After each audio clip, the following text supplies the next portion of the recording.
But from our Parliament studio, we're now joined by National Assembly Speaker Baleka Mbete, who is here to talk about the legendary jazz musician Hugh Masekela. But due to breaking news on the raiding of the Free State Premier and Agriculture Department officers, we're also going to start with Mbete's reaction before we talk about Bra Hugh. Very good morning to you, Mbete. Thank you very much for joining us. Initially, what is your immediate reaction to the news? Which news? Well, we've just gotten word that the Premier's office in Bloemfontein in the Free State has been raided by the Hawks. We've got confirmation from the DG on the ground as well as our reporter. We'd like to get your initial reaction on this. Well, my initial reaction to any activity which is being undertaken by the appropriate structures in government doing their job to get to the bottom of any activity that would have drained our resources away from what we are supposed to be using those resources for our people for. We must make sure that we encourage and we give the space for the institutions of justice to take their course. Now, we've also just spoken to the ANC spokesperson, Kusela, about this, and she says that the ANC is taking this very seriously. What essentially does this mean for the ANC, considering that it is the SG who is reportedly involved? I think you were talking to the right people in the head office of the ANC, and I prefer to leave it to them to continuously give the answers and the guidance about how the ANC is approaching these issues. Definitely. Well, let's actually get way with the business of the day, and that's your sentiments and your memories that you have of Bra Hugh Masekela. Fans and friends are still overwhelmed and they're still in shock at his passing. How has his death affected you? We knew Bra Hugh was not well for some time. So almost like Madiba, he gave us a chance to come to terms with the deterioration of his health. But of course, you can never be so ready for anybody's death, even when you've seen them go down in the health status. So what we should now do is celebrate his life, a great life, a free spirit, but a wonderful soul who graced not only South Africa, but Africa, and also graced the world when he lived in America. At a certain point, he visited our shores when, as an exile community preoccupied with the arts and culture, and we called ourselves cultural workers. He joined our small community in Botswana, Gaborone, and he and his then wife, Jabu, occupied a little four-roomed house and became part of our community. And we enjoyed their being part of us, and we will always remember him as one of those that have enriched us and leave us with a wealth of appreciation of those qualities that he shared with us as humanity. Now, we know that Bra Hugh was a freedom fighter. He was also in exile for a couple of years. When was the first time that you met Bra Hugh? Was it while in exile? I met Bra Hugh when, as I say, we were part of the exile community in Botswana.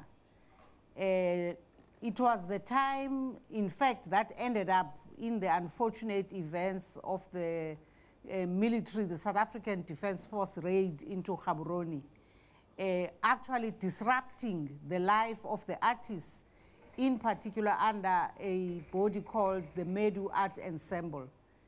I remember also when the old man Masekela, the father of Bra Hugh, was in town, and Bra Hugh went around showing him people that he lived with, and he brought him to our house at the time. And I so appreciated it when a parent of any of us in the exile community would arrive, whether it was in Lusaka or in Botswana, or in Zimbabwe, just being made to share the presence and the interaction with a family member of one of us was always deeply appreciated. And it was more so for me that day because the old man, when he heard my surname, he remembered, and in fact, he asked that he had to give me a second hug for the family because he said, I have a sister who was married by a Mbete.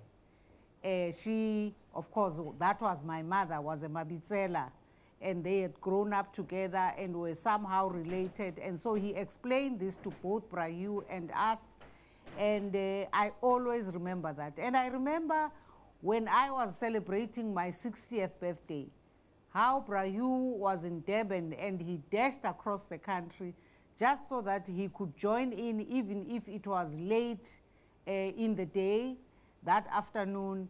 And we really enjoyed him humbling himself, being just an ordinary family or a member of the community. And Brahu was that sort of person who was a big name, but was a very humble a part of the people and was always preoccupied with subject matters that deal with the realities of the lives of ordinary South Africans and other people all over. He definitely was, and now you've shared some very special and fond memories of him. With that being said, what sort of impact would you say that he had on your life? Brahu's impact on the lives of all who listened to his music was to make you look at the beautiful side of life, to celebrate life.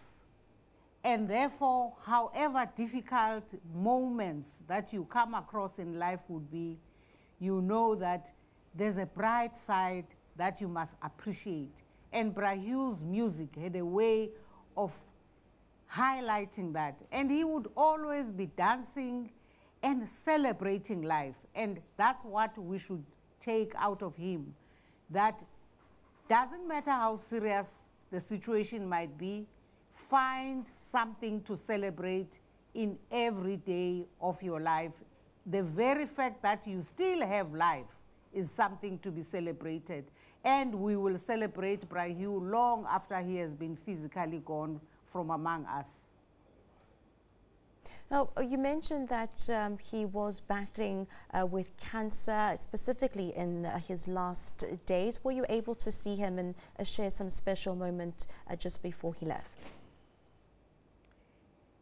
You are asking me a very difficult question, because if I show you my phone, you will see my communication with Sis Barbara, where I kept postponing the moment of going to, just as I was putting it to Sis Barbara, give him the last hug. But I think somewhere deep down in me was also reluctant, because the truth is I vowed the last time I saw Comrade Chrisani that I must strive to keep the most beautiful image of a person I love. So I must not destroy that by seeing them when they are no longer themselves, the way Chris was no longer himself when I last saw him in his coffin. So there was a deep fear in me of seeing Brahu when he was no longer the old Brahu that I knew. So I have mixed feelings about the fact that I never fulfilled it. I last sent this SMS to Sis Barbara last week. I said, Sis Barbara, when I finish here in the Lekgotla of the ANC, either one of these evenings or one of these early mornings, please advise me. So I was like having mixed feelings, and in the end, I did not see him in his last days. I'm not sure I regret. As I say, I have mixed feelings. Well, condolences to you. Thank you very much for joining us and sharing some of your special memories that you have with Brahu here on Newsroom. Of course, remembering Brahu with the Speaker of National Assembly, Baleka Mbete, on Newsroom.